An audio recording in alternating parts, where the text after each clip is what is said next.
নিয়েছি। রেডি হওয়ার জন্য প্রথমে নিয়েছি আমি অলো এই ক্রিমটা। আমি সবসময় গরমের দিনে বাইরে কোনো জায়গায় যাওয়ার হলে আমি এই অলো ক্রিমটা ইউজ করি, কারণ এই অলো ক্রিমটায় মুখ কত একটা অয়েলিও করে না, আর একটা মানে সুন্দর করে রাখে ফেসটাকে।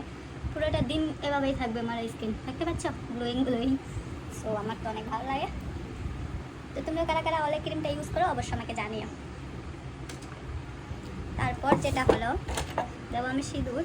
হ্যাঁ, চুলটা খুলে আমি আঁচড়াচ্ছি না, কারণ চুলটা খুলে তো সিঁদুর করতে পারবো না, চুলটা সবসময় বেঁধেই সিঁদুর করতে হয়। তো এর জন্য দেখো আমি সিঁদুরটা পরে নিচ্ছি ভালোভাবে। ওর মধ্যে করে একটা চিরুর দিয়ে করে নিলাম। এটা আমার সিঁদুরের টামা। এটা হলো ব্রাশ, মেকআপ ব্রাশ, যেটা দিয়ে আমি সিঁদুর সবসময়ই করি, আর আমার অনেক কমফোর্টেবল বলে মনে হয়। বেশিটা দেবো না আমি, কারণ হেলমেট পরবো, পুরোটা এলোমেলো হয়ে যাবে বেশি করলে। একটুখানি দেবো এখানে, একটু বললে আর একটু দিয়ে মন ভরে না, সিঁদুর বলে কথা, তাই তো? তাই একটু বেশি করে দিয়ে দিলাম। এভাবে ঘুমালে যেগুলো গুঁড়ো পড়ে সব উড়ে যায়।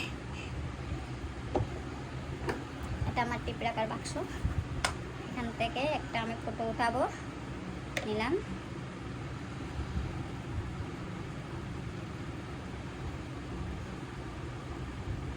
টিপটা আমি বেশি উপরেও করি না, আবার নিচেও করি না, বাস হয়ে গেল।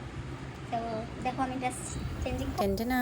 সো দেখো আমি এখন রেডি হয়ে নিয়েছি, আর এটা ছিল আমার ফাইনাল লুক। হ্যাঁ, আমি খুব সিম্পলভাবে যাই, এরকম একটা কুর্তি প্যান্ট পরি, জাস্ট হয়ে যায় আমার। একটা সানগ্লাস নিয়ে নিলাম, কারণ চোখে তো অনেক ডার্ক সার্কেল, আরও ডার্ক সার্কেল পড়ে যায়, পুজো আছে বাবা। একটা ব্যাগ নিলাম, বাস হয়ে গেল। ঘরের সামনে এলেই একটু সুন্দর একটা দৃশ্য দেখা যায়। তো দেখো রাস্তায় যাওয়ার পথে একটু পেট্রোল ভরায় নিল গাড়িতে।